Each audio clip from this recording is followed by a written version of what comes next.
ലോകത്തെ മുഴുവനും മുൾമുനയിൽ നിർത്തിക്കൊണ്ടാണ് ഇന്നലെ ഇറാനിൽ നിന്നും അനവധി ബാലിസ്റ്റിക് മിസൈലുകൾ ഇറാനിൽ നിന്നും 1200 കിലോമീറ്ററുകൾക്കപ്പുറം സിറിയയിലെ ഇദ്ലിബിലുള്ള IS കേന്ദ്രത്തിലും ഇറാഖിലെ കുർദിസ്ഥാനിലെ US കൗൺസിലേറ്റിന് സമീപമുള്ള മൊസാദിന്റെ ഹെഡ്ക്വാർട്ടേഴ്സിലും വന്ന് പതിച്ചത്. മൂന്നാം ലോക മഹായുദ്ധം ഇത് ഔദ്യോഗികമായി തുടങ്ങിയിരിക്കുന്നു എന്ന് പോലും ലോകം ചർച്ച ചെയ്ത ഏതാനും ചില നിമിഷങ്ങളാണ് ഇന്നലെ രാത്രി കഴിഞ്ഞുപോയത്. ഇറാഖിലെ ഇർബിലിലെ അമേരിക്കൻ കൗൺസിലേറ്റിലേക്കാണ് ഇറാൻ ആക്രമണം അഴിച്ചുവിട്ടതെന്നും US സൈനികരെയാണ് ലക്ഷ്യം വെച്ചതെന്നായിരുന്നു ആദ്യം വന്ന ചില റിപ്പോർട്ടുകൾ. പക്ഷേ പിന്നീട് ചിത്രം തെളിഞ്ഞു വന്നു. ഒരു അമേരിക്കൻ സ്ഥാപനത്തിലും അമേരിക്കൻ പൗരർക്കും യാതൊരു കേടുപാടുകളും സംഭവിച്ചില്ലെന്ന് അമേരിക്കൻ ഉദ്യോഗസ്ഥർ റോയിട്ടേഴ്സിനോട് പറഞ്ഞതോടെയാണ് പിന്നെ ആരെയാണ് ഇറാൻ ലക്ഷ്യം വെച്ചതെന്ന ചോദ്യം ഉയർന്നത്. ഇറാന്റെ ആക്രമണം കഴിഞ്ഞ് മിനിറ്റുകൾക്കകം ഇറാൻ ഔദ്യോഗികമായ ഒരു സ്റ്റേറ്റ്മെന്റ് പുറപ്പെടുവിച്ചു. ആഴ്ചകൾക്ക് മുമ്പ് ഇറാനിലെ കെർമാനിൽ ഭീകരാക്രമണം നടത്തിയ ISന്റെ താവളങ്ങളും ഇറാനെതിരെ രഹസ്യ നീക്കവും ഭീകരവാദവും നടത്തുന്ന ഇറാഖിലെ ഇർബിനിലെ മൊസാദിന്റെ ഹെഡ്ക്വാർട്ടേഴ്സുമാണ് തങ്ങൾ ആക്രമിച്ചതെന്ന് ഇറാൻ പറയുന്നു. ഇർബിനിൽ ഇറാൻ ആക്രമിച്ച മൊസാദിന്റെ ആസ്ഥാനം അമേരിക്കൻ കൗൺസിലേറ്റിന് തൊട്ടടുത്താണ്. ഇസ്ലാമിക് റവല്യൂഷണറി ഗാർഡിന്റെ നമ്പർ 1 മിലിറ്ററി ഓഫീസർ ഖാസിം സുലൈമാനിയുടെ 4ാം ചരമവാർഷികത്തിനിടെ ഇറാനിലെ കെർമാനിൽ ദിവസങ്ങൾക്ക് മുമ്പ് നടന്ന ഭീകരാക്രമണത്തിൽ 100-നടുത്ത് മരണവും നിരവധി പേർക്ക് മാരകമായി പരിക്കേൽക്കുകയും ചെയ്തിരുന്നതാണ്. അന്ന് തന്നെ ഇറാൻ ഇതിന് തങ്ങൾ പകരം വീട്ടുമെന്ന് പറഞ്ഞിരുന്നു. ഈ സ്ഫോടനത്തിന്റെ ഉത്തരവാദിത്തം വന്നേറ്റെടുത്ത ISIS ഖൊറാസാൻ വിഭാഗത്തിന്റെ കേന്ദ്രമായ തുർക്കിസ്ഥാൻ പാർട്ടിയുടെ സിറിയയിലെ ഹെഡ്ക്വാർട്ടേഴ്സിലാണ് ഒരു ആക്രമണം നടന്നത്. അതായത് ഇറാനിൽ നിന്നും 1200 കിലോമീറ്റർ അപ്പുറത്തുള്ള ഈ ഭീകര കേന്ദ്രത്തിലേക്കാണ് ലക്ഷ്യം തെറ്റാതെ ഇസ്ലാമിക് റവല്യൂഷണറി ഗാർഡിന്റെ മിസൈൽ വന്ന് പതിച്ചത്. ആ ദൂരപരിധി എന്ന് വെച്ചാൽ നമ്മുടെ കന്യാകുമാരി തൊട്ടങ്ങ് ഹൈദരാബാദ് വരെ നീളുന്ന ദൂരമാണ്. ഇത്ര ദൂരം പിന്നിട്ടിട്ടാണ് ഇറാന്റെ മിസൈൽ ലക്ഷ്യസ്ഥാനം കണ്ടത്. ഇറാന്റെ കയ്യിലുള്ള മിസൈലിന്റെ കാര്യപ്രാപ്തി ലോകം കണ്ട നിമിഷം കൂടിയായിരുന്നു ഇന്നലെ രാത്രി. ഇന്നലെ അവിടുത്തെ പ്രാദേശിക സമയം രാത്രി 11:30 കൂടിയാണ് ഈ ആക്രമണ പരമ്പര ഇവിടെ നടക്കുന്നത്. സിറിയയിൽ നിന്നുള്ള റിപ്പോർട്ടുകൾ അനുസരിച്ച് അവിടുത്തെ ഹയാത്ത് തെഹ്രി അൽ-ഷാം എന്ന സായുധ വിഭാഗം കൺട്രോൾ ചെയ്യുന്ന സിറിയയിലെ ഇദ്ലിബ് എന്ന പ്രദേശത്തിനടുത്താണ് ഈ സിറിയയിലെ മിസൈൽ ആക്രമണം നടക്കുന്നത്. അവിടുത്തെ തുർക്കിസ്ഥാൻ പാർട്ടിയുടെ ഹെഡ്ക്വാർട്ടേഴ്സിലാണ് 1200 കിലോമീറ്റർ താണ്ടി വന്ന ഇറാന്റെ ബാലിസ്റ്റിക് മിസൈൽ വന്നു പതിച്ചത്. ഇറാന്റെ വാദമനുസരിച്ച് ഇവിടുന്ന് ട്രെയിൻ ചെയ്യുന്ന ISIS ഖൊറാസാൻ വിഭാഗത്തെ അമേരിക്ക അഫ്ഗാനിസ്ഥാനിലും ഇറാനിന്റെ ബോർഡറിലും വിന്യസിക്കുന്നുണ്ട്. ഇതേ സംഘമാണ് ഇറാനിൽ നടന്ന ഭീകരാക്രമണത്തിന്റെ ഉത്തരവാദിത്തം നേരത്തെ ഏറ്റെടുത്തിരുന്നത്.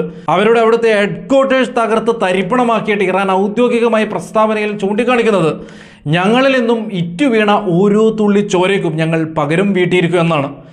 സിറിയയിലെ കാഷ്വാലിറ്റിയുടെ വിവരങ്ങളൊന്നും ആദ്യഘട്ടത്തിൽ ഇപ്പോൾ പുറത്തു വന്നിട്ടില്ല. ഇത് ISന്റെ ഒരു സ്വാധീന വലയത്തിലുള്ള പ്രദേശമാണ്. പക്ഷേ അതേസമയം ഇറാഖിലെ ആക്രമണത്തിന്റെ കൂടുതൽ വിവരങ്ങളും ദൃശ്യങ്ങളും പുറത്തു വന്നിട്ടുണ്ട്. ഇറാഖിലെ കുർദിസ്ഥാൻ എന്ന് പറയുന്നത് ഒരു സ്വയംഭരണ പ്രദേശം കൂടിയാണ്. സ്വയംഭരണ പ്രദേശം എന്ന് പറയുമ്പോൾ രാജ്യത്തിനകത്ത് തന്നെ മറ്റൊരു രാജ്യം എന്ന് വേണമെങ്കിൽ പറയാം.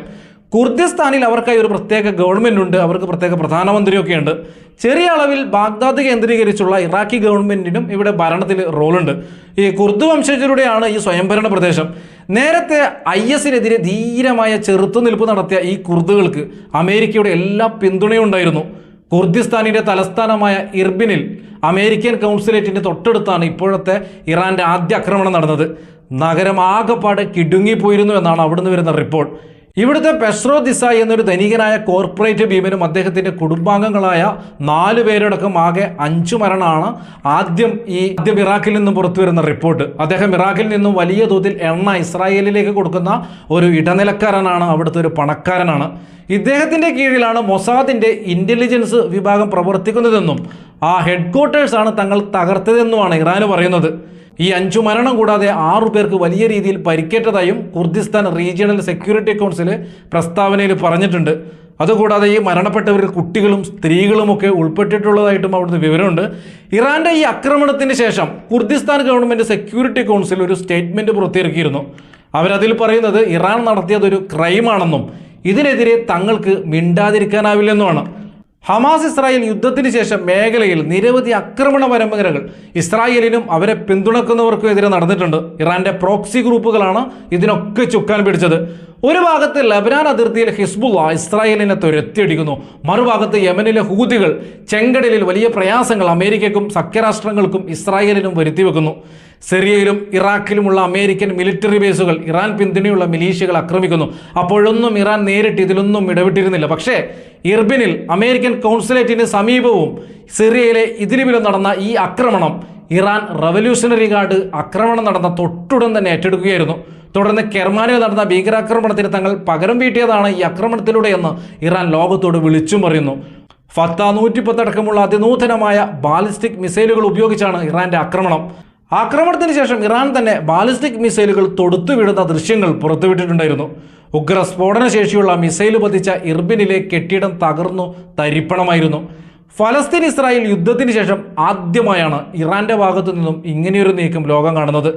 ആദ്യം ഈ ആക്രമണങ്ങൾ ഇർബിനിലെ അമേരിക്കൻ കൗൺസിലേറ്റിനും സ്ഥാപനങ്ങൾക്കും സൈനികർക്കും നേരെയാണ് എന്ന റിപ്പോർട്ടുകൾ അമേരിക്ക തന്നെ തള്ളിക്കളഞ്ഞ സ്ഥിതിക്ക് ലോകത്തിനിപ്പോൾ ചെറിയൊരു ആശ്വാസമൊക്കെ ഉണ്ടായിട്ടുണ്ട്. പക്ഷേ ഇറാന്റെ ഈ ആക്രമണത്തിനെതിരെ അമേരിക്കയും ഇസ്രായേലും ഒക്കെ ഔദ്യോഗികമായി എങ്ങനെയാണ് പ്രതികരിക്കുക എന്നറിയില്ല.